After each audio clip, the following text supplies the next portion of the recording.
ഇപ്പോഴും ഈ ഒരു ലോകം നല്ലവർക്കുള്ളതാണെന്ന് നിങ്ങൾക്ക് തോന്നുന്നുണ്ടെങ്കിൽ അപ്പോൾ ഈ ഒരു വീഡിയോ കണ്ടതിന് ശേഷം ഇത് തെറ്റാണെന്ന് നിങ്ങൾക്ക് മനസ്സിലാകും.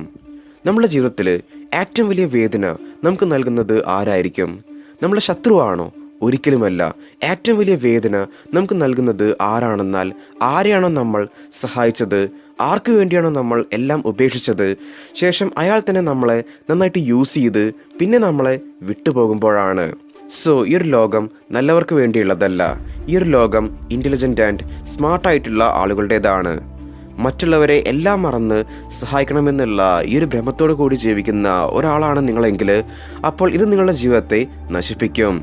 ചിന്തിച്ചു നോക്കൂ, ഇതുവരെയും നിങ്ങൾ മറ്റുള്ളവരെ ഹെൽപ്പ് ചെയ്ത് എല്ലാം നൽകിയതിന് ശേഷം നിങ്ങൾക്ക് എന്ത് ലഭിച്ചുവെന്ന്? ചതി, മുതലെടുപ്പ്, അല്ലെങ്കിൽ പിന്നിൽ നിന്നുള്ള കുത്തലുകൾ. ഇത് മാത്രമായിരിക്കും ഒരുപക്ഷെ നിങ്ങൾക്ക് ലഭിച്ചിട്ടുണ്ടായിരിക്കുക. ഫ്രണ്ട്സ്, ഈ ഒരു ലോകം ഒരു കാടാണ്. കാട്ടിൽ ഒന്നില്ലെങ്കിൽ വേട്ടയാടുന്നവരുണ്ടായിരിക്കും, അല്ലെങ്കിൽ വേട്ടയാടപ്പെടുന്നവരുണ്ടായിരിക്കും. ഇവിടെ ഗുഡ് ബോയ്, ഗുഡ് ഗേൾ ഇതിനൊന്നും യാതൊരു വാല്യൂ ഇല്ല. ഇവിടെ ഒരു കാര്യത്തിന് മാത്രമേ ഇമ്പോർട്ടൻസ് ഉള്ളൂ, അതാണ് പവർ. ബുദ്ധിപരമായും ശാരീരികമായും ശക്തിയുള്ളവർക്കും മാത്രമേ ഇവിടെ വിജയിക്കാൻ സാധിക്കുകയുള്ളൂ. സോ ഇവിടെ നിങ്ങൾ എന്താണ് ചെയ്യാൻ പോകുന്നത്?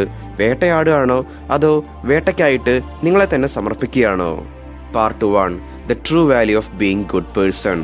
ചിന്തിച്ചു നോക്കൂ, സ്കൂളിൽ നിങ്ങളുടെ ടിഫിൻ ആർക്കെങ്കിലും കൊടുത്തപ്പോൾ അവർ നിങ്ങളോട് അറ്റ്ലീസ്റ്റ് താങ്ക് യു എങ്കിലും പറഞ്ഞോ? അല്ലെങ്കിൽ അവരുടെ ടിഫിൻ എപ്പോഴെങ്കിലും നിങ്ങൾക്ക് തന്നിട്ടുണ്ടായിരുന്നോ എന്ന്? ഒരു പക്ഷേ ഉണ്ടായിരിക്കില്ല അല്ലേ? നേരെ മറിച്ച് അവർ ടിഫിൻ കൊണ്ടുവരുന്നത് നിർത്തിയിട്ടുണ്ടായിരിക്കും. നിങ്ങളുടെ കൂടെ ഒരു ടിഫിൻ ഷെയർ ചെയ്യുന്നത് അവരൊരു ശീലമാക്കിയിട്ടുണ്ടായിരിക്കും. ആൻഡ് കോളേജിൽ നിങ്ങൾ നിങ്ങളുടെ ഫ്രണ്ടിൻ്റെ അസൈൻമെൻ്റ് ഒക്കെ കംപ്ലീറ്റ് ചെയ്ത് കൊടുത്തിട്ടുണ്ടായിരിക്കും. അതിനവൻ നിങ്ങളെ വാനോളം പുകഴ്ത്തിയിട്ടുമുണ്ടായിരിക്കും. എന്നാൽ നിങ്ങൾക്കൊരാവശ്യം വന്നപ്പോൾ അവനെ വിളിച്ചാൽ പോലും കിട്ടുന്നുണ്ടായിരിക്കില്ല, അല്ലെങ്കിൽ അവൻ മൊബൈൽ സ്വിച്ച് ഓഫ് ആക്കി വെക്കുന്നുണ്ടായിരിക്കും. ചെറുപ്പം മുതൽ തന്നെ നമ്മളോട് എല്ലാവരും പറഞ്ഞു തന്നിട്ടുള്ളത് എപ്പോഴും നല്ലവനായിരിക്കെ, റൂഡാവല്ലേ, എല്ലാവരെയും ഹെൽപ്പ് ചെയ്യേ എന്നുള്ളതൊക്കെ ആയിരിക്കും.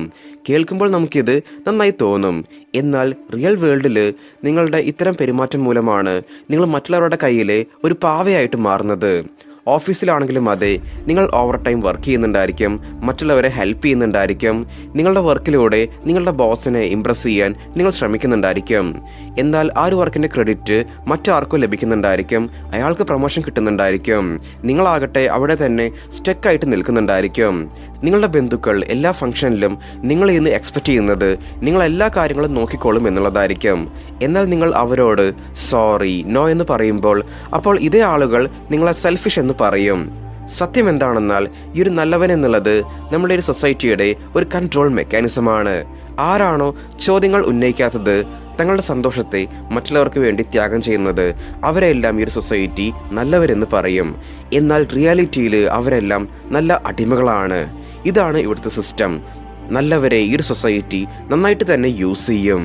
ഫ്രണ്ട്സ്, നിങ്ങളും ഇതുപോലെയുള്ള ഒരു വീക്ക് പേഴ്സൺ ആണെങ്കിൽ നിങ്ങളുടെ പേഴ്സണാലിറ്റി ഒന്ന് ഇമ്പ്രൂവ് ചെയ്യണം, ഒന്നുകൂടി ബോൾഡായിട്ട് മാറണമെന്ന് നിങ്ങൾ ആഗ്രഹിക്കുന്നുണ്ട്. ബട്ട് ഇതിനായിട്ട് നിങ്ങൾക്ക് ഒറ്റയ്ക്ക് സാധിക്കുന്നില്ല. ഇങ്ങനെയൊക്കെ നിങ്ങൾ വളരെയധികം ബുദ്ധിമുട്ടുകയാണെങ്കിൽ അപ്പോൾ ഇതിനായിട്ട് നിങ്ങൾക്ക് നമ്മളുടെ ലൈഫ് ട്രാൻസ്ഫർമേഷൻ പ്രോഗ്രാമിലേക്ക് ജോയിൻ ചെയ്യാവുന്നതാണ്. ഇവിടെ നമ്മളുടെ മെൻറ്റേഴ്സ് നിങ്ങളെ ഡെയിലി ട്രെയിൻ ചെയ്ത് നിങ്ങളെ ഒരു സ്ട്രോങ് പേഴ്സണാക്കി മാറ്റാൻ അവർ നിങ്ങളെ സപ്പോർട്ട് ചെയ്യുന്നതായിരിക്കും. സോ ഇതിനായിട്ട് നിങ്ങൾ ഈ ഒരു നമ്പറിലേക്ക് സപ്പോർട്ട് എന്ന് വാട്സപ്പ് ചെയ്യുകയാണെങ്കിൽ നമ്മൾ നിങ്ങളെ കോൺടാക്റ്റ് ചെയ്യുന്നതായിരിക്കും. പാർട്ട് 2, നൈസ് ഗൈ സിൻഡ്രം. ഇവിടെ പ്രോബ്ലം എന്താണെന്നാൽ ചെറുപ്പം മുതലേ നമ്മളെ എല്ലാവരും നന്നായിട്ട് ബ്രെയിൻ വാഷ് ചെയ്തിട്ടുണ്ട്. നമ്മളോട് പറഞ്ഞിരിക്കുന്നത് ദേഷ്യപ്പെടല്ലേ, കൈൻഡായിരിക്കേ, എല്ലാവർക്കും വേണ്ടിയും സാക്രിഫൈസ് ചെയ്യേ എന്നുള്ളതൊക്കെയാണ്. ആൻഡ് ഇതിൻ്റെ റിസൾട്ട് നമ്മളുടെ ഉള്ളിലുള്ള ആ ഒരു നൈസ് ഗൈ ആക്റ്റീവായി ഇയാൾ എല്ലാവർക്കും ഹെൽപ്പ് ചെയ്യും, എന്നാൽ സ്വയം തന്നെ മറന്നു പോകും. റിയാലിറ്റിയിൽ നമ്മുടെ ഈ ലോകത്തിൽ നൈസ് ഗൈസിൻ്റെ വാല്യൂ എന്നുള്ളത് 0 ആണ്. ആളുകൾക്ക് ഇവരെ എപ്പോഴും ആവശ്യമായിട്ട് വരും. എന്നാൽ അവരുടെ ആവശ്യം കഴിഞ്ഞിട്ടുണ്ടെങ്കിൽ അപ്പോൾ ആദ്യം അവർ ഒഴിവാക്കുക ഇവരെ ആയിരിക്കും. സോ അടുത്ത പ്രാവശ്യം ആരെങ്കിലുമൊക്കെ നിങ്ങളോട് നിങ്ങൾ വളരെ നല്ലവനാണെന്ന് പറയുന്നുണ്ടെങ്കിൽ അപ്പോൾ മനസ്സിലാക്കിക്കോളൂ, അവരുടെ ആവശ്യത്തിന് വേണ്ടിയുള്ള ഒരു ഉപകരണം മാത്രമാണ് നിങ്ങളെന്ന്. Part 3, dark psychology lessons. Lesson number 1, selfish ആവുക. ഇപ്പോഴാണ് റിയൽ ഗെയിം സ്റ്റാർട്ടാകുന്നത്. യെസ്, നിങ്ങൾ സെൽഫിഷ് ആകണം. ഇത് കേൾക്കുമ്പോൾ നിങ്ങൾക്ക് ഒരു പക്ഷേ തെറ്റാണെന്ന് തോന്നാം, ബട്ട് ഇതിലാണ് നിങ്ങളുടെ രക്ഷ. പ്ലെയിനിൽ എമർജൻസി സിറ്റുവേഷൻ വരുമ്പോൾ ഫസ്റ്റ് നിങ്ങളുടെ മാസ്ക് ധരിക്കണമെന്നുള്ളതായിരിക്കും നിങ്ങൾക്ക് ലഭിച്ച ഇൻസ്ട്രക്ഷൻ. ബിക്കോസ് ഫസ്റ്റ് നിങ്ങളെ രക്ഷിക്കാൻ നിങ്ങൾക്ക് സാധിച്ചിട്ടില്ലെങ്കിൽ അപ്പോൾ മറ്റുള്ളവരെയും രക്ഷിക്കാൻ നിങ്ങൾക്ക് സാധിക്കില്ല. സോ ലൈഫിൽ ഫസ്റ്റ് നിങ്ങളെ രക്ഷിക്കുക. നിങ്ങളുടെ കരിയർ, നിങ്ങളുടെ സമ്പാദ്യം, നിങ്ങളുടെ എനർജി, ബാക്കിയെല്ലാം സെക്കൻഡറി ആയിരിക്കണം. എല്ലാവരെയും ഹെൽപ്പ് ചെയ്യുന്നത്, എല്ലാവർക്കും വേണ്ടിയും സാക്രിഫൈസ് ചെയ്യുന്നത് ഇതൊന്നും നോർമാലിറ്റി അല്ല, ഇത് സ്റ്റുപ്പിഡിറ്റിയാണ്. Lesson number 2, boundaries. നിങ്ങൾക്കായിട്ടുള്ള ബൗണ്ടറീസ് ക്രിയേറ്റ് ചെയ്യുക. ഫോർ എക്സാമ്പിൾ, ഒരു ഫ്രണ്ട് നിങ്ങളുടെ കയ്യിൽ നിന്ന് എപ്പോഴും കടം വാങ്ങുന്നു. ഫസ്റ്റ് ടൈം നിങ്ങൾ കൊടുത്തു, സെക്കൻഡ് ടൈം നിങ്ങൾ കൊടുത്തു, തേർഡ് ടൈമും നിങ്ങൾ കൊടുത്തു. ഇപ്പോൾ നിങ്ങളുടെ ഫ്രണ്ടിന് തോന്നും എൻ്റെ സുഹൃത്ത് ഒരു ATM ആണെന്ന്. സോ ഇവിടുത്തെ ബൗണ്ടറി എന്താണെന്നാൽ നെക്സ്റ്റ് ടൈം അവൻ നിങ്ങളോട് ചോദിക്കുമ്പോൾ അവനോട് നിങ്ങൾ ഒരു ബിഗ് നോ എന്ന് പറയണം. ഒരു പക്ഷേ നിങ്ങളുടെ ഒരു ഫ്രണ്ടിന് ഇത് ആക്സെപ്റ്റ് ചെയ്യാൻ പറ്റിയെന്ന് വരില്ല. അവൻ നിങ്ങളോട് പറഞ്ഞേക്കാം നീ ഒരുപാട് മാറിപ്പോയിരിക്കുന്നു എന്ന്. ബട്ട് ഇത് ഇൻസൾട്ട് അല്ല, ഇത് നിങ്ങൾക്ക് ലഭിക്കുന്ന കോംപ്ലിമെൻ്റ് ആണ്. ഇതിൻ്റെ അർത്ഥം നിങ്ങൾ ഫൈനലി നൈസ് ഗൈ എന്നുള്ള ഒരു ചെയിൻ ബ്രേക്ക് ചെയ്തിരിക്കുന്നു. Lesson number 3, turn your emotions into power, not weakness. നിങ്ങളുടെ ഇമോഷൻസിനെ നിങ്ങൾക്കെതിരെ പ്രവർത്തിക്കാൻ അനുവദിക്കാതിരിക്കുക. ആളുകൾ നിങ്ങളെ ഗിൽറ്റ് ട്രാപ്പിൽ പെടുത്താൻ ശ്രമിക്കും. നീ ഒരുപാട് മാറിയിരിക്കുന്നു, പണ്ടത്തെ പോലെയൊന്നുമല്ല, നീ വളരെ സെൽഫിഷാണ് എന്നൊക്കെ പറഞ്ഞ്. എന്നാൽ ഇവരൊക്കെ നിങ്ങളെ ആ ഒരു പഴയ ട്രാപ്പിൽ പെടുത്താനാണ് വീണ്ടും വീണ്ടും ശ്രമിച്ചുകൊണ്ടിരിക്കുന്നത്. ഡാർക്ക് സൈക്കോളജിയും ഇതന്നെയാണ് പറയുന്നത്. മറ്റുള്ളവരുടെ വാക്കുകളെ നിങ്ങളുടെ മനസ്സിനെ സ്വാധീനിക്കാൻ അനുവദിക്കരുതെന്ന്.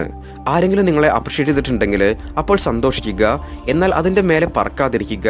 ഇനി ആരെങ്കിലും നിങ്ങളെ ഹെർട്ട് ചെയ്തിട്ടുണ്ടെങ്കിൽ അപ്പോൾ നിങ്ങൾക്ക് വിഷമിക്കാം, എന്നാൽ തകർന്നു പോകാതിരിക്കുക. സ്റ്റേബിൾ ആൻഡ് ന്യൂട്രൽ ആയിട്ടിരിക്കുക. ദെൻ നിങ്ങളുടെ ഗ്രോത്തിന് ആവശ്യമായിട്ടുള്ള കാര്യങ്ങൾ ചെയ്യുക. Lesson number 4, see the truth of people. ഈ ലോകം നിങ്ങൾ കാണാൻ ആഗ്രഹിച്ചതുപോലെ ആയിരിക്കില്ല. ഇത് എങ്ങനെയാണോ ഉള്ളത് അതാണ് reality. Selfish, manipulative and opportunities. For example, ഒരാൾ നിങ്ങളോട് പറയുകയാണ് നീയാണ് എൻ്റെ ആത്മാർത്ഥ സുഹൃത്തെന്ന്. എന്നാൽ ഇത് നമുക്ക് എപ്പോൾ മനസ്സിലാക്കാൻ സാധിക്കുമെന്നാൽ എപ്പോഴാണോ നിങ്ങൾക്ക് അയാളുടെ സഹായം ആവശ്യമായിട്ട് വരുന്നത് അപ്പോൾ. ആ ഒരു സമയത്ത് അയാൾ നിങ്ങളെ അവോയ്ഡ് ചെയ്യുകയാണെങ്കിൽ അപ്പോൾ അയാൾ ഒരിക്കലും നിങ്ങളുടെ ആത്മാർത്ഥ സുഹൃത്തല്ല. ഡാർക്ക് സൈക്കോളജിയും പറയുന്നത് ആളുകൾ പറയുന്ന സ്വീറ്റ് ആയിട്ടുള്ള വാക്കുകളിൽ നാം വീണു പോകരുത് എന്നുള്ളതാണ്. അവരുടെ ആക്ഷൻസ് നോക്കുക, കൺസിസ്റ്റൻസി നോക്കുക. അവരുടെ വേർഡ്സ് ആൻഡ് ആക്ഷൻസ് പരസ്പരം മാച്ച് ആകുന്നുണ്ടോ ഇല്ലയോ. ഇതാണ് ഒരു ഫേക്ക് ഗായിക്കും റിയൽ ഗായിക്കും തമ്മിലുള്ള പ്രധാന വ്യത്യാസം എന്നുള്ളത്. Lesson number 5, break your fears. നിങ്ങളുടെ ഭയം എന്താണ്? ആളുകളെ നഷ്ടപ്പെടുമെന്നുള്ളതാണോ, അതോ നിങ്ങൾ തനിച്ചാകുമെന്നുള്ളതാണോ, അതുമല്ലെങ്കിൽ നിങ്ങൾ ഫെയിൽ ആകുമെന്നുള്ളതാണോ? ഇങ്ങനെയുള്ള ഭയങ്ങളാണ് നിങ്ങളെ കൺട്രോൾ ചെയ്യുന്നത്. നൈസ് ഗൈസ് ഭയത്തിന് അടിമയായിരിക്കും, എന്നാൽ ഈവിൽ മൈൻഡ് സെറ്റുള്ള ആളുകൾ റിസ്ക് എടുക്കും. ഫെയിൽ ആയിട്ടുണ്ടെങ്കിൽ അവർ അതിൽ നിന്ന് പഠിക്കും, ഇനി ജയിച്ചിട്ടുണ്ടെങ്കിൽ വീണ്ടും അവർ മുന്നേറിപ്പോകും. റിമെമ്പർ, ഭയത്തിൻ്റെ മുന്നിലാണ് നിങ്ങളുടെ വിജയം ഇരിക്കുന്നത്. നിങ്ങളുടെ ഭയത്തെ ഓവർകം ചെയ്താൽ മാത്രമേ നിങ്ങൾക്കത് അച്ചീവ് ചെയ്യാൻ സാധിക്കുകയുള്ളൂ. ആക്ച്വലി ഭയമെന്നുള്ളത് നിങ്ങളുടെ വീക്ക്നെസ് അല്ല, ഇതിനെ നിങ്ങളുടെ ഏറ്റവും വലിയ ശക്തിയാക്കി മാറ്റാം. എപ്പോഴാണോ നിങ്ങൾ നിങ്ങളുടെ ഭയത്തെ ഫേസ് ചെയ്യുന്നത് അപ്പോൾ നിങ്ങൾ നിങ്ങളുടെ കംഫർട്ട് സോൺ എന്ന ചെയിനിനെ ബ്രേക്ക് ചെയ്യും. ഒരാൾക്ക് തൻ്റെ കംഫർട്ട് സോണിനെ ബ്രേക്ക് ചെയ്യാൻ സാധിച്ചിട്ടുണ്ടെങ്കിൽ പിന്നെ അയാളെ ഒന്നിനും ഈ ലോകത്തിൽ തടുക്കാൻ സാധിക്കില്ല. നമ്മുടെ ഈ ലോകത്തിൽ സക്സസ്ഫുൾ ആയിട്ടുള്ള എല്ലാ വാരിയേഴ്സിലും ഒരു കാര്യം കോമൺ ആയിരുന്നു. അവരെല്ലാവരും അവരുടെ ഭയങ്ങളെ ഫേസ് ചെയ്യാനുള്ള ആ ഒരു ചങ്കൂറ്റം കാണിച്ചിരുന്നു. ആളുകളെ നഷ്ടപ്പെടുമോ എന്നുള്ള ഭയം അവരിലുണ്ടായിരുന്നില്ല. ഇതുകൊണ്ടാണ് അവർക്ക് എല്ലായിടത്തു നിന്നും അംഗീകാരം ലഭിച്ചത്. അവർ ഒറ്റപ്പെടുമെന്ന് ഓർത്ത് അവർ ഭയപ്പെട്ടില്ല. ഇതുകൊണ്ടാണ് അവരുടെ ശക്തി അവർക്ക് മനസ്സിലാക്കാൻ സാധിച്ചത്. ആൻഡ് അവർ ഫെയിലിയേഴ്സിനെ കണ്ട് ഭയപ്പെട്ടില്ല. ഇതുകൊണ്ടാണ് അവർക്ക് ഇമ്പോസിബിൾ ആയിട്ടുള്ള കാര്യങ്ങളെ പോസിബിൾ ആക്കാൻ സാധിച്ചത്. ഫ്രണ്ട്സ്, നിങ്ങളുടെ ലൈഫിൽ നിങ്ങൾക്ക് നെക്സ്റ്റ് ലെവലിലേക്ക് പോകാൻ സാധിക്കണമെങ്കിൽ അപ്പോൾ നിങ്ങൾ നിങ്ങളുടെ ഫ്രണ്ട്സ്, റിലേറ്റീവ്സ്, സൊസൈറ്റി ഇങ്ങനെയുള്ള ഭയങ്ങളിൽ നിന്ന് പുറത്തു വരണം. ഒരു പ്രാവശ്യം നിങ്ങൾക്കിത് ചെയ്യാൻ സാധിച്ചിട്ടുണ്ടെങ്കിൽ അപ്പോൾ നിങ്ങളിലെ ഒരു ട്രൂ വാരിയർ ആക്ടിവേറ്റ് ആകും. Part 4, game plan. നിങ്ങളുടെ ഗെയിം പ്ലാൻ എന്താണ്? സിമ്പിളാണ്, ഞാൻ പറഞ്ഞുതരാം. സെൽഫിഷ് ആവുക, യാതൊരു ഗിൽട്ടും ഇല്ലാതെ ബൗണ്ടറി സെറ്റ് ചെയ്യുക, വെറുതെ സോറി പറയാതെ നിങ്ങളുടെ ഇമോഷൻസിനെ നിങ്ങൾ കൺട്രോൾ ചെയ്യുക, മറ്റാരുടെ കയ്യിലേക്കും ആ ഒരു കൺട്രോൾ കൊടുക്കാതിരിക്കുക, റിയാലിറ്റിയെ ആക്സെപ്റ്റ് ചെയ്യുക, ഇല്യൂഷനിൽ ജീവിക്കാതിരിക്കുക, ആൻഡ് ഏറ്റവും ഇമ്പോർട്ടൻറ്റ് നിങ്ങളുടെ ഭയത്തെ ഇല്ലാതാക്കുക. ഈ ഒരു 5 റൂൾസ് നിങ്ങൾ ഫോളോ ചെയ്യുകയാണെങ്കിൽ അപ്പോൾ നിങ്ങൾക്ക് കാണാൻ സാധിക്കും ആരാണോ നിങ്ങളെ അവോയ്ഡ് ചെയ്തത് അതേ ആളുകൾ നിങ്ങളെ റെസ്പെക്റ്റ് ചെയ്യുന്നത്. കാരണം ഈ ഒരു ലോകത്തിൽ റെസ്പെക്റ്റ് ഏൺ ചെയ്യാൻ സാധിക്കുക കൈൻഡ് ആയിട്ടുള്ളവർക്കല്ല, പവർഫുൾ ആയിട്ടുള്ളവർക്കാണ്. സോ ഇവിടെ നിങ്ങളോടുള്ള ചോദ്യം എന്താണെന്നാൽ, ഇനിയും നിങ്ങൾ ആ ഒരു നൈസ് ഗൈ ആയിട്ടാണോ ഇരിക്കാൻ പോകുന്നത്? എല്ലാവർക്കും വേണ്ടിയും അവൈലബിൾ ആകുന്ന, എല്ലാം സാക്രിഫൈസ് ചെയ്യുന്ന ആ ഒരാളെ പോലെ, അതോ ഇൻ്റലിജൻറ്റ്, സ്മാർട്ട്, സ്വയം നിങ്ങളെ തന്നെ വാല്യൂ ചെയ്യുന്ന ആ ഒരാളെ പോലെ ആയിട്ട് മാറാനാണോ നിങ്ങൾ ആഗ്രഹിക്കുന്നത്? അങ്ങനെയാണെങ്കിൽ താഴെ ഐ ആം പവർഫുൾ എന്ന് കമൻറ്റ് ചെയ്യുക. ഓക്കെ ഫ്രണ്ട്സ്, അപ്പോൾ നമ്മൾ ഇത്രയും പറഞ്ഞുകൊണ്ട് ഇന്നത്തെ ഒരു വീഡിയോ ഇവിടെ വൈൻഡപ്പ് ചെയ്യാണ്. Stay strong, stay positive, stay motive.